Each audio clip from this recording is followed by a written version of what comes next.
Greetings. A couple of days ago, we had the Martin Luther King Jr. holiday.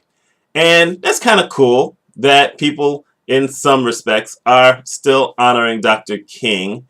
It was the 50th year since his assassination. I know it wasn't April, but still, this is the 50th year. In April, I'm sure there's going to be a lot of big events all over the country, which there should be. Dr. King was a great man. But Dr. King, if he was around today, would be pretty much horrified. He probably wouldn't come across as being horrified, but he would. Why? Because certain members in the White House decided to be dismissive of immigrants from certain countries by uttering a phrase about those countries that was not very nice. Since I don't cuss, I'm not going to say what he said. I'm not actually even acknowledging that there is someone who is running the country right now. That's just how much I disagree or hate the situation that we have. Yet, it's something we have to talk about. One of the problems I have with a lot of people, I'm just going to say it truthfully, is that they see themselves above other people who aren't like them because of their skin color, or because of their gender, or maybe they're handicapped, or maybe their size is different, or maybe their hair color is different. And this is something that unfortunately I don't think is ever going to go away because it takes some things. It takes a conversation to try to figure out how we get beyond this and acknowledge that we are all equal, even though we're not.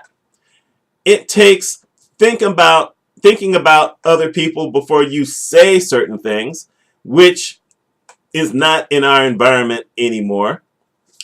It takes real leadership, because here's a reality, and you just tell it like it is. This is what I do in this year. Yes, we acknowledge there are differences in other people.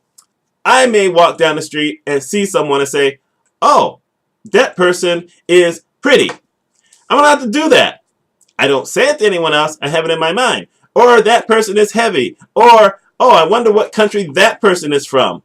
Because it could be Indian or somewhere in Asia. It could be somewhere in Africa. Don't always know that, but we look at that.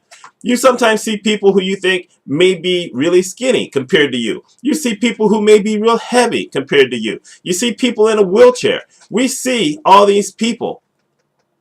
But if we make judgments because someone is in a wheelchair or someone is heavy or skinny on their character or on their intelligence or on their worth to society, that's when there's trouble.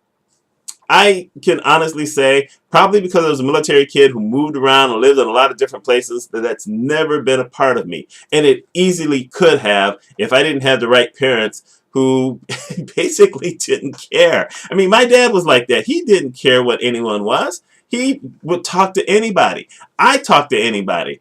My mother, you know what? She didn't really talk to a whole lot of people, so it didn't matter to her either. That's just kind of how it was with us. I have worked with disabled people. I was part of an organization for 13 years that did that. I was part of a group that worked with, hoped to work with black youth. It didn't come to pass.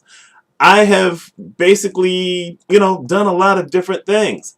I have written all these years about diversity issues, including a post that I put out today talking about diversity issues, because there is nothing wrong with me in noticing that there are differences. There's nothing wrong with that. We all do that. There's nothing wrong in judging people based on your own feelings of, decorum. I am hard to make friends with. I just am. I'm friendly with everybody. Don't get me wrong with that. But it takes a long time for someone to become my friend. I have some strong standards. And just because I may talk to you every single day doesn't necessarily mean we're friends. We can be on friendly terms, but I'm trying to think, when's the last time I actually made a real friend? It may be 3 or 4 years ago. I just have these standards. That's just me. So I may invite you to a party but it doesn't necessarily mean we're best friends. Actually, that's not true. I don't invite anyone to a party that I'm not friends with. That's just how that is. Um, and I think that, all of us have that. We have the right to choose our friends and be whatever, and that's cool. But we don't have a right to hold people back just because of what we may think they are. What we may think they are. I just felt I had to say that since we just had the King holiday. That I have to say anything like that is depressing, but this is where we are in 2018. Let me know your thoughts. My name's Mitch Mitchell. I'm the guy who keeps hoping for better and not getting it for our country and for the world, but I still have high hopes. Y'all take care.